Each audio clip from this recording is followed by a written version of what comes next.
Hey everyone, welcome to the Beginner's Guide to Cruising. If you are brand new to cruising, thinking about taking a cruise, maybe towards the end of 2025 here or in 2026, we wanted to give you a list of things that you should be aware of, that you should know before, during, after the whole 9 yards of your cruise. This is by no means completely comprehensive. There are tons of tips and tricks and things that you should know about cruising, but we don't want to be completely overwhelming here. So we're going to dig into a pretty good list for you. And then we're going to do individual videos about a lot of these topics so that you could play off of this. One of the things we wanted to do was create a little bit of a start here playlist if you are new to cruising, or if you just want to learn a lot more about this fun cruise life. So let's get started with the Beginner's Guide to Cruising. Let's go.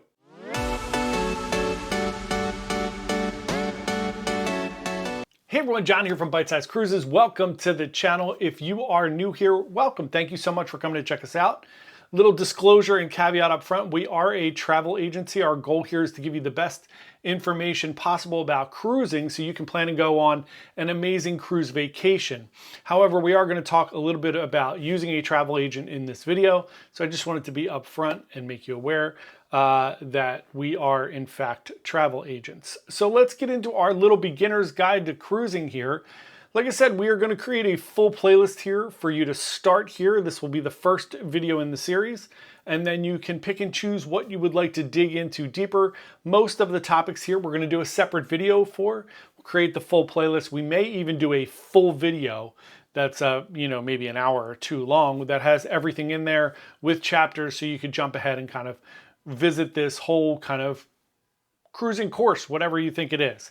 Obviously not a course that we're charging for or anything like that, just a way for you to learn more about cruising. First up, let's talk about the most important thing, figuring out what cruise line, what cruise ships, class of cruise ships may be best for you.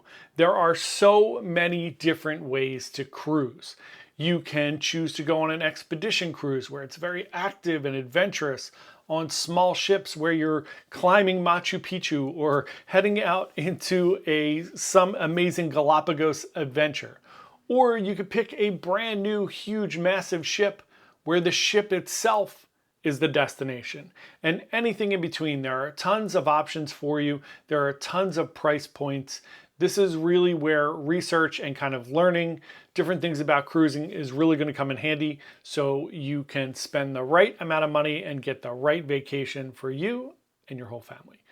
Next up, again, we gave the caveat that we are travel agents. So number 2 for me is call a travel agent. It doesn't cost you a penny, and you don't have to call us. You can call whatever travel agent you are most comfortable with, but a travel agent will not cost you any money at all. You can call them. They will help you narrow down that cruise ship, cruise line. They'll help you with what's best for you. If you call them and tell them, hey, we're a family, we have 2, 3 kids, we would like to do this, we want to spend this much money, we want to have this much of an adventure, they can kind of narrow that down for you and give you some options.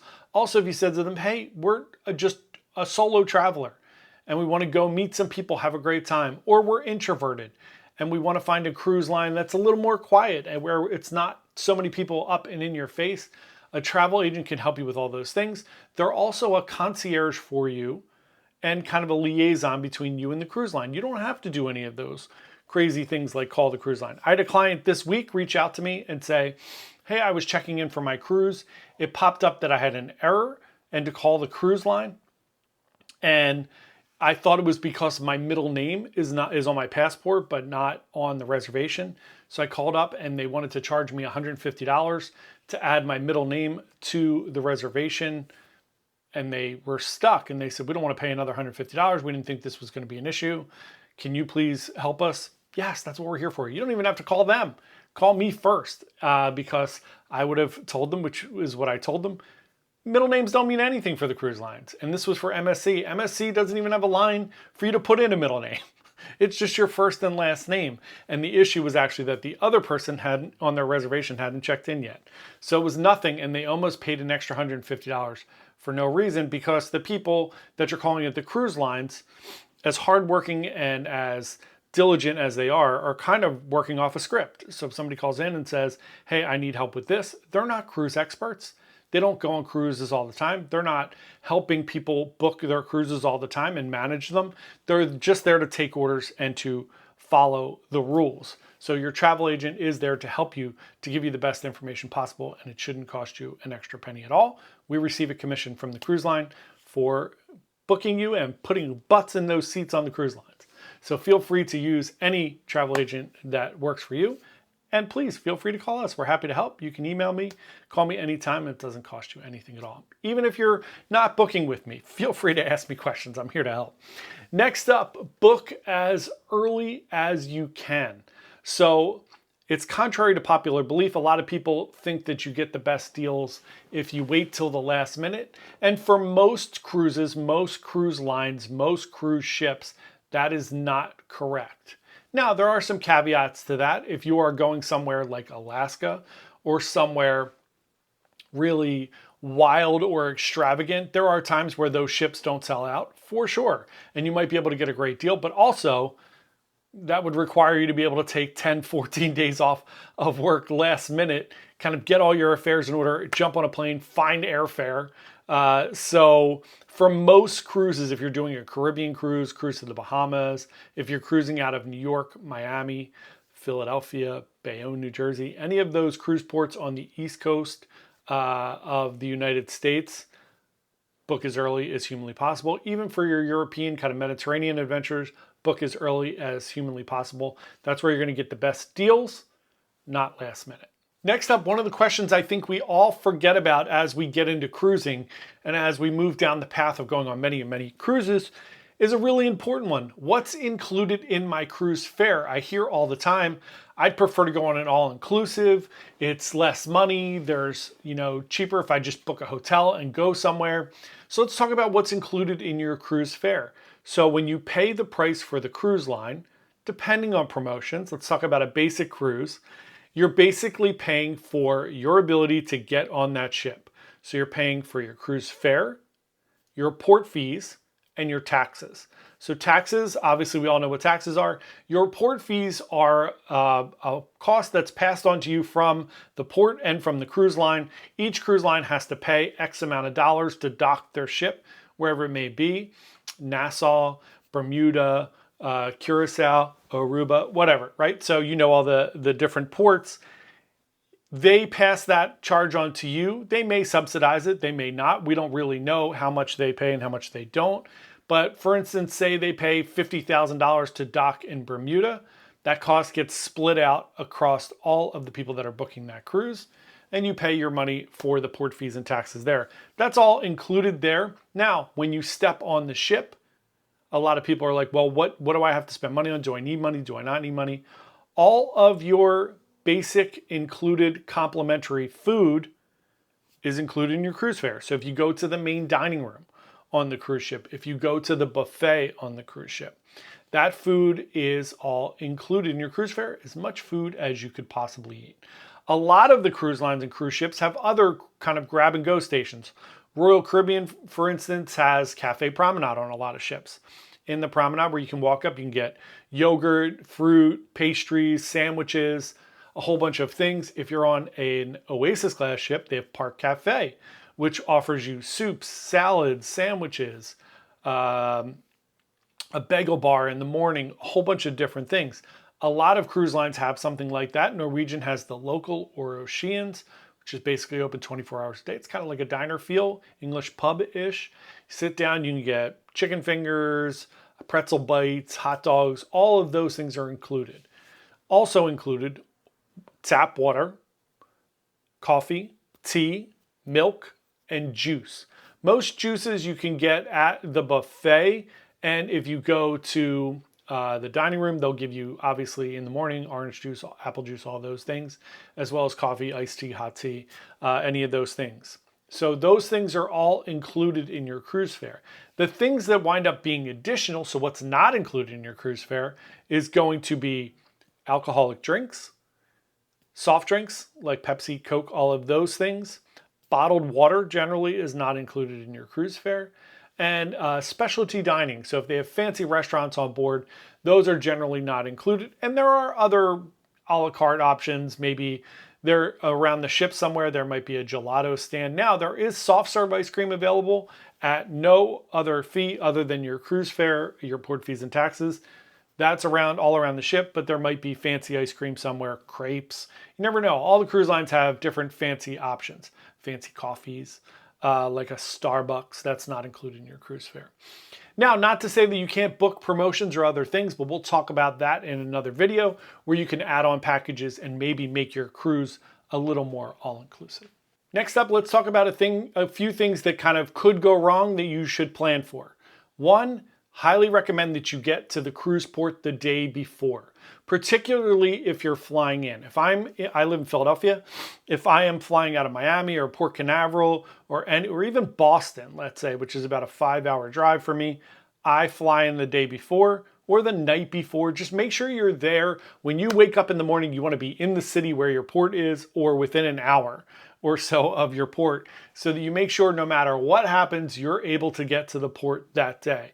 There's no worse feeling. I talk to clients all the time that are like, I'm flying in the day of the cruise and you're asking for trouble. If you're leaving Philadelphia at 7 o'clock, 8 o'clock in the morning, it's a 2.5 hour flight to Orlando or Port or Miami.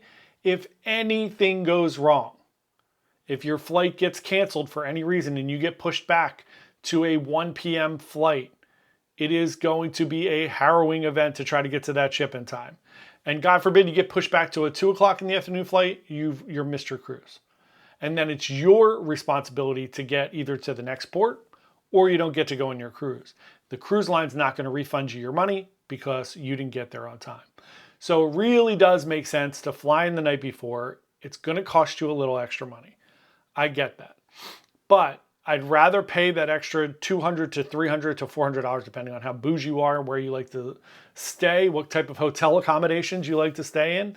But look, it's just a room for the night. It's somewhere for you to sleep and put your head down. You can find plenty of clean places for a reasonable amount, and it's way better than being stressed out or, worst case scenario, missing your cruise. Next up, since we're talking about money, what's included, what's not included, let's talk about how you pay for things on board. This comes up a lot. People always ask me, how much money should I bring with me?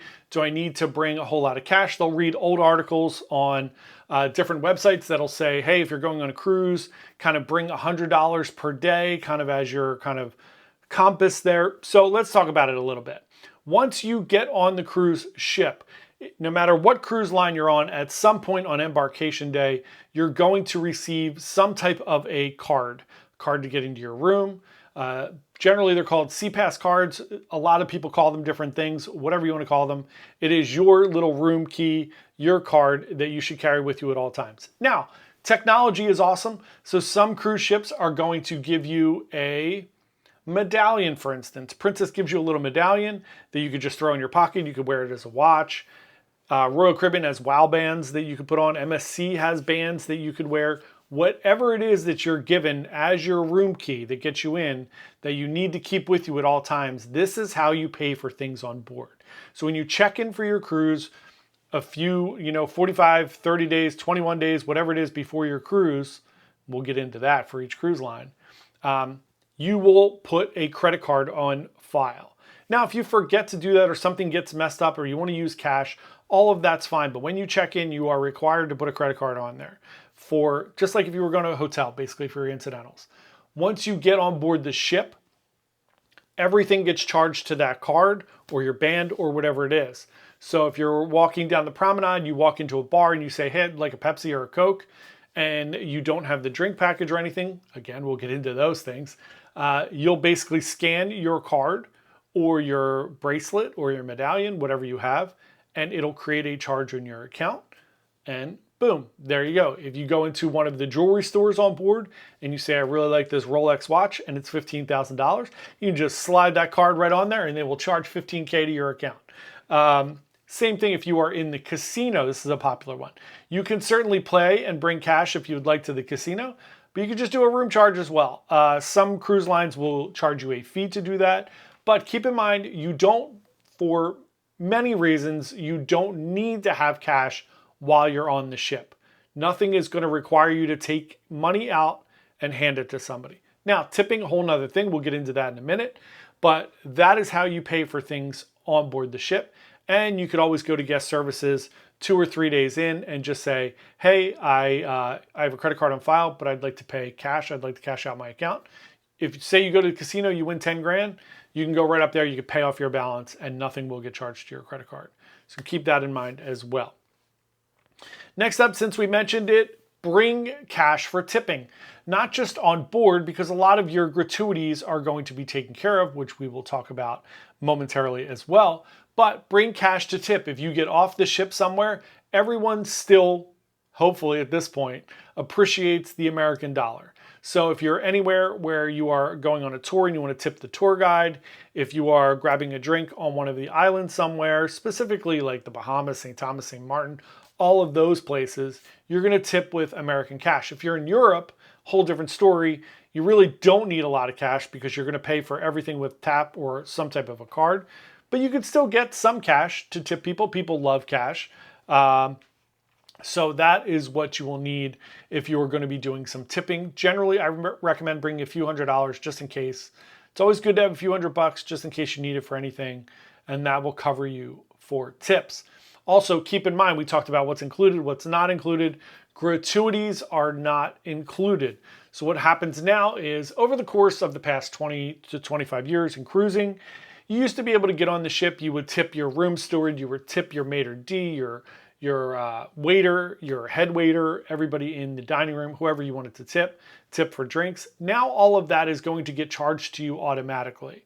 There are some kind of variances with that we'll talk about. For the most part, most cruise lines are going to charge each person a specific amount of dollars per day for gratuities. Could be $15 to $20, could be up to $30 depending on what type of room you have.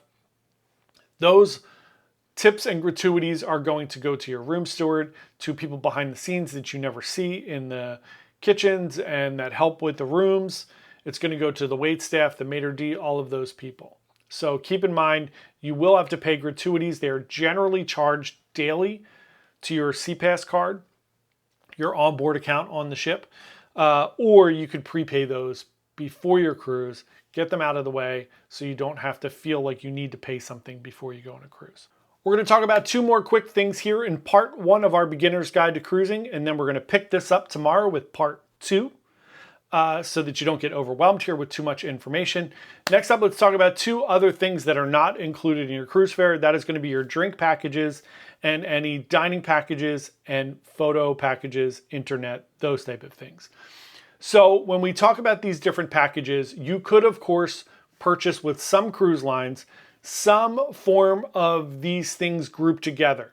Now, in certain cruise lines like Celebrity, they're going to have some inclusions like drinks, Wi-Fi, and gratuities. Princess has a drinks, dining, gratuities, and Wi-Fi all put together as Princess Plus or Princess Premier.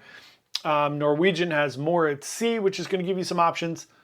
We're not going to get into all the different machinations, but let's just split it and say you're paying your cruise fare, port fees, and taxes. We talked about gratuities. Now we're going to talk about add-ons for your cruise. Once you book your cruise, if you didn't book any of these promotions, which we'll get into in another video, you can book a drinks package, dining package for fancy specialty dining. You can book a photo package or an internet package. These are just basics. There's going to be a bunch of other things you could book as well. But let's get into the basics here. Internet package, pretty straightforward. Most cruise lines are going to have a standard internet package, which is basically like browsing. So you could kind of view the web, you can pull up your email, you could text with your family and friends or make some phone calls. That's one. Then they're going to have a streaming package where you can watch Netflix, YouTube, use social media more, all of those things. General basics. There's going to be variations, of course. And then you're going to be able to pick devices. 1 device, 2 device, 3 device, 4 device, whatever you want to do for your room. Keep in mind, for most cruise lines, if you purchase 1 device, you can share that 1 device, but you're going to log somebody out and log somebody else back in, right? So when you get on a cruise, you have to put your phone in airplane mode because you are going to be out in the middle of the ocean. You don't want to get all those roaming charges and everything else. You're going to connect to Wi-Fi to use the app, which doesn't cost you anything. You can use the app, book your reservations, do all the things within the cruise line app. But then if you want to use the internet, you're going to have to pay for a package, like I said, you would have to log each other out. If you buy 2 devices, you can have 2 devices. There are certain cruise lines that lock you into a device like MSC. You can use that one device on that one device and that's it. So just keep in mind there are variations, but those are your basics for your package. Photo packages. We're in the age of digital now, so you can buy a digital photo package. All cruise lines are going to be a little bit different, but when you are on a cruise every night, every day, you're going to walk around and you're going to see people taking photos. The cruise line has photographers. They're going to take your picture everywhere. You can get as many pictures taken as you want. There's no obligation to buy them. They'll be at dinner every night. So then anytime during your cruise, you can go to kiosks or in your app, you can look at those photos. And pre-cruise or during your cruise, you could buy a photo package, maybe 20 photos, 10 photos, 100 photos, unlimited photos, and you'll be able to download all those photos. You can also get print photos. Those tend to be a little bit more expensive, and generally you're going to pay for those on the ship. But just be aware, there are photos, it is an upsell, and it does cost a lot of money. And then the drinks package, you're basically going to have several options with that as well. You're going to have like a 0 proof one. So you're going to get like a refreshment package, which is going to include maybe fancy coffees, sodas, soft drinks, those type of things. And then you will have an alcoholic drinks package. So that includes all of your alcohol-based drinks up to a certain amount of money. Some cruise lines have a few drink packages. Most of them have now kind of settled in on a one package, drinks up to X amount of dollars, all included. Generally speaking, for most cruise lines, there may be a limit of 15 drinks per 24 hours, but your mileage may vary there. Just check your fine print. And if one person in the room gets the drink package, everybody in the room has to get the drink package because they don't want you sharing those drink packages. It's a big revenue driver, a profit driver for them. I'm not saying I like it. I'm just telling you what the rules are. That is going to do it for our part 1 of the Beginner's Guide to Cruising. Join us tomorrow for part 2. We're going to have this full series here. It'll be in a full playlist where you can check everything out. But hopefully this was helpful for you. If you have any questions on this, please shoot me an email at jp@bytesizecruises.com. No cost. Remember, I'm here to answer questions, help you plan your cruise. And anything I can help you with as far as this information goes or anything about cruising, just let me know. I'm here to help. Thanks so much for watching. Happy cruising. We'll see you tomorrow.